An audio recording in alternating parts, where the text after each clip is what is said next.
बहुत धन्यवाद।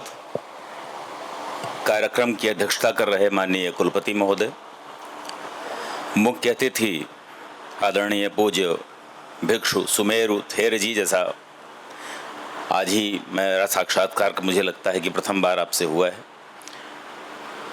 सम्मानित बौद्ध भिक्षुगण जो यहाँ उपस्थित हैं, आप सभी के चरणों में मेरा प्रणाम। उपस्थित सामने अकादमिक जगत के आदरणीय महनीय व्यक्तित्व को धारण करने वाले काशी की विद्वत परंपरा के संवाहक आचार्यगण, आपको भी मेरा प्रणाम। अंतर्राष्ट्रीय बौद्ध शोध संस्थान के निदेशक आदरणीय राकेश सिंह जी, जिनके सौजन्य से, जिनके आमंत्रण से यहाँ आने का आज अवसर प्राप्त हुआ है।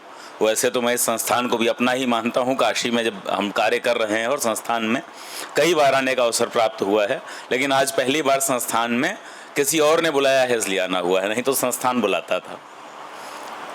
केंद्र की आदरणीय कुल सचिव मैम, आपको भी मेरा प्रणाम। समक्ष जो हमारे मुझे लगता है इन सारी श्रेणियों से बाहर के जो सदस्य यहाँ उपस्थित हैं वह संभवतः यहाँ के विद्यार्थी हैं और आयु में मुझसे कम होंगे, तो आप सभी को मेरा बहुत स्नेह। बुद्ध पूर्णिमा के इस अवसर पर इसका महत्व बताने के लिए मुझसे पहले अभी अकादमिक पृष्ठभूमि से आने वाले आदरणीय प्रोफेसर साहब ने बहुत ही एक ओजस्वी वक्तव्य दिया और उस वक्तव्य में जो बताया कि सबसे बड़ा मानव होने का जो एक दृष्टांत सामने हमारे है और वह भी रखने का कार्य, यह घोषणा करने का कार्य जिन्होंने किया उन्हें हम विश्व मानव के रूप में जानते हैं, रविन्द्रनाथ टैगोर जी ने। तो गुरुदेव की जो ख्याति थी, जो उनका विचार था, वो राष्ट्रवाद से ऊपर अंतर्राष्ट्रवाद की बात करते थे, विश्व मानव की बात करते थे और विश्व मानव के रूप में अपना जीवन उढाल रहे थे। जब वह प्रेरणा पुरुष के रूप में बुद्ध की तरफ देखते हैं तो कहने के लिए मुझे लगता है, और उस संबोधन का यहाँ वर्णन कर देने के बाद और प्रोफेसर साहब के बोलने के बाद मेरे बोलने के लिए कुछ ऐसा शेष नहीं है। बस हम अपने महापुरुष को प्रणाम करते हुए उनके जीवन वृत्त को अपने जीवन में धारण करने का एक संकल्प ही ले सकते हैं। वैसे भी इस समय एक जो बहुत ही समय चल रहा है, जैसा गुरुजी ने कहा था अभी कि युद्ध का समय है, तो युद्ध के समय में बुद्ध सदैव प्रासंगिक होते हैं और बोलने का इसलिए भी अवसर नहीं है क्योंकि बुद्ध को पढ़ लेना, बुद्ध को जान लेना आपको मौन कर देता है। इसके बाद कुछ बहुत शेष बचता नहीं कि आप पढ़ें, बोलें, जानें। और वह केवल बुद्ध की जो परंपरा है, महात्मा बुद्ध के रूप में जिनको हम पूजते हैं, और जब श्री काशी विश्वनाथ धाम में हम रुद्राभिषेक करने बैठते हैं और वहाँ संकल्प किया जाता है और वहाँ बौद्धावतारे शब्द आता है, तो हम उनको अवतार के रूप में देख रहे होते हैं। हम उस आदर्श के रूप में देख रहे होते हैं जिसका पालन हमें अपने जीवन में करना है। और बड़ी रोचक घटना है, रुचिपूर्ण घटना है। अभी मेरी व्हाट्सएप चल रही थी उनसे, जापान से एक दल आया, उसमें कुछ भिक्षु थे, कुछ अन्य लोग थे। उन्होंने बताया कि हमारे मंदिरों में भी शिव की आराधना होती है। दो नाम उन्होंने बताए थे, दो अलग अलग नामों से पूजा होती है अलग अलग संप्रदायों में। उसमें एक डाइकेटेउ नाम था जो मुझे याद है, चित्र भी उन्होंने मुझे भेजा है। बताया कि हमारे मंदिरों में माँ सरस्वती की भी आराधना होती है, वह भी एक देवी के रूप में जापान में स्थापित है। तो ऐसी अनेक परंपराएं हैं जो सनातन विचार चला रहा है, और सनातन नाम से ही जहाँ तक मुझे मालूम है कि भगवान बुद्ध ने भी उस विचार के बारे में कहा था जिसकी उन्होंने उस समय तत्समय स्थापना की थी। उन्होंने भी उस समय नहीं कहा कि मैं कोई धर्म छोड़ रहा हूँ, कोई धर्म बना रहा हूँ। एक विचार दिया था, वह विचार जो मौन से उत्पन्न है, ध्यान से उत्पन्न है, वह विचार जिसका पालन हम करते हैं तो हम कई बार अनुभूति में कहते हैं शिवोहम शिवोहम। जिस विचार को व्यक्त करने के लिए एक अद्वैत वेदांती कहता है अहम ब्रह्मास्मि, और यहाँ कहा गया कि बोधिसत्व को प्राप्त कर लेना, बुद्धत्व को प्राप्त होना। शब्दों का हेर फेर हो सकता है, परंतु जो भाव है कि जहाँ जाने के बाद पूरे विश्व में एक ही भाव गूंज रहा है, या एक ही ईथर जैसा कुछ सब्सटेंस है जो सर्वत्र वही विद्यमान है। एक का कल्याण सबका कल्याण। मेरा कल्याण तब तक संभव नहीं है जब तक समग्र विश्व का कल्याण ना हो, और मेरा कल्याण तब तक पूर्ण नहीं है जब तक पूरे विश्व का कल्याण ना हो।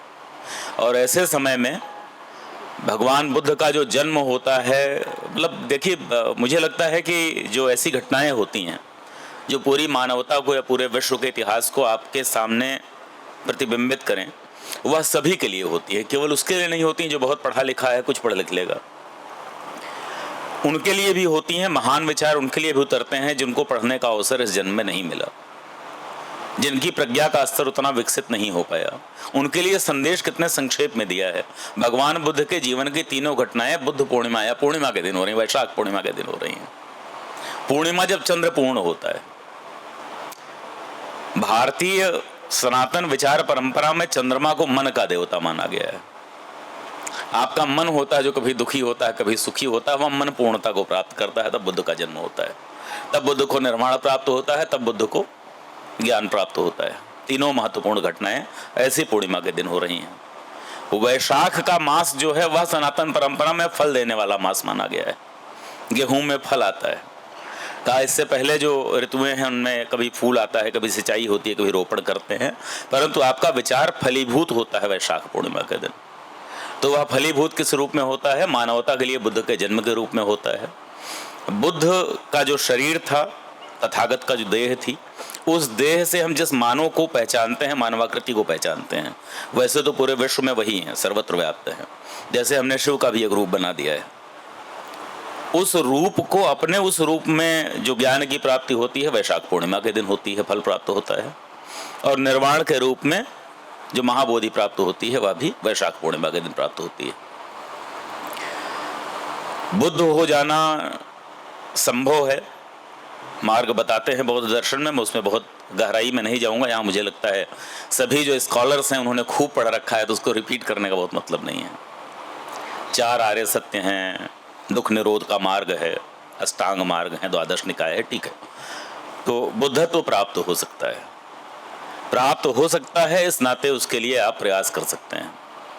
तो विश्व दुख में प्रारंभ होता है, संसार में दुख है, लेकिन दुख नहीं है क्योंकि दुख निरोध का मार्ग है। यानी विश्व उदासीन नहीं है, विश्व दुखी नहीं है, केवल दुख में ही रहने के लिए अभिशप्त नहीं है, बल्कि बुद्धत्व प्राप्त करने के लिए उसके पास क्षमताएं हैं। शिवत्व प्राप्त करने के लिए, शिव हो जाने के लिए आपको क्या करना है? जो शिव का दर्शन करता है, मैं शिव के धाम में सेवक का भाव से इस समय अपना जो शासकीय दायित्व उसका निर्वाह कर रहा हूँ, और वहाँ जो भाव उत्पन्न होते हैं, शैव दर्शन कहता है कि अनंत कोटि ब्रह्मांड में के रूप में शिव ने स्वयं को अभिव्यक्त कर दिया, और जब प्रलय होगी, जब अंत होगा, तो शिव स्वयं में लीन कर लेंगे। तो जो यहाँ बात आती है कि दुख है लेकिन दुख निरोध का मार्ग है, और अंत में वह बुद्ध हो जाने में है। यहाँ पर संसार में सारी रचना माया की है, माया में आप भ्रमित अवश्य हैं, परंतु बिल्कुल कोई संदेह की कोई गुंजाइश नहीं है। संदेह नहीं करना है, दुखी नहीं होना है, क्योंकि अंत में मुक्त हो जाना, शिव हो जाना मेरा स्वभाव है।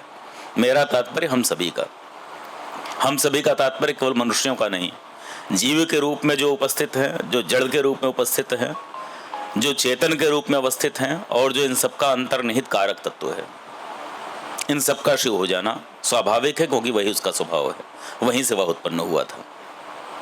तो ऐसी दार्शनिक विचार की, बौद्धिक विचार की धरती काशी से हम बुद्ध पूर्णिमा के इस महत्वपूर्ण पर्व पर इस परिसर में उपस्थित हैं, इस धाम में उपस्थित हैं। और जैसा आदरणीय कुलपति महोदय ने बताया कि यहाँ पर बुद्ध पूर्णिमा का उत्सव इस परिसर में मनाने के पीछे कारण यह है कि हम यहाँ से पूर्णिमा का चंद्र जब उदित होता है तो हम उसको प्रणाम करते हुए शुरू करते हैं। और ये जब आपने बताया तो मेरे अंदर एक दूसरा विचार साथ साथ आया कि हम चंद्रमा को विराजमान मानते हैं भगवान शिव के मस्तक पर, और मैं जब कभी देखता हूँ आसमान में चंद्रमा की छायाकृति को, तो मुझे लगता है भगवान का मस्तक समक्ष ही है, और मैं प्रणाम कर लेता हूँ कि हमारे देवता साक्षात हैं। कहीं हमें मंदिर में यहाँ वहाँ जाकर खोजने की आवश्यकता नहीं, साक्षात दर्शन सामने हो रहा है। जिस समय गंगा जी का प्रवाह देखता हूँ तो मुझे लगता है ये भगवान के सर से उतरी हुई गंगा जी। तो यह जो जीवन दर्शन है, जो सोचने का एक आयाम है, मुझे लगता है कि हमारी भारतीय सनातन परंपरा का बहुत अस्थायी अंग है। उसी सनातन परंपरा का, जिस सनातन नाम से ही अपने विचार को भगवान बुद्ध भी प्रतिपादित करते हैं, और हम सभी को उसमें आस्था है। हम सभी भगवान बुद्ध के व्यक्तित्व को प्रणाम करते हैं और उनके प्रति अपना बहुत ही आदर और सम्मान व्यक्त करते हुए मैं समझता हूँ कि कुछ ना कहने की स्थिति में बहुत कुछ कहने का समय आ गया, बहुत कुछ मैं बोल गया। तो आप सभी से क्षमा चाहूँगा, आपने धैर्यपूर्वक सुना, इसके लिए आप सभी को बहुत बहुत धन्यवाद। आपके भीतर जो शिव का तत्व है, जो बुद्धत्व है, उसको ही मेरा बहुत प्रणाम, और मैं आपसे विदा लेना चाहूँगा। आप सभी को बुद्ध पूर्णिमा की बहुत बहुत शुभकामनाएं।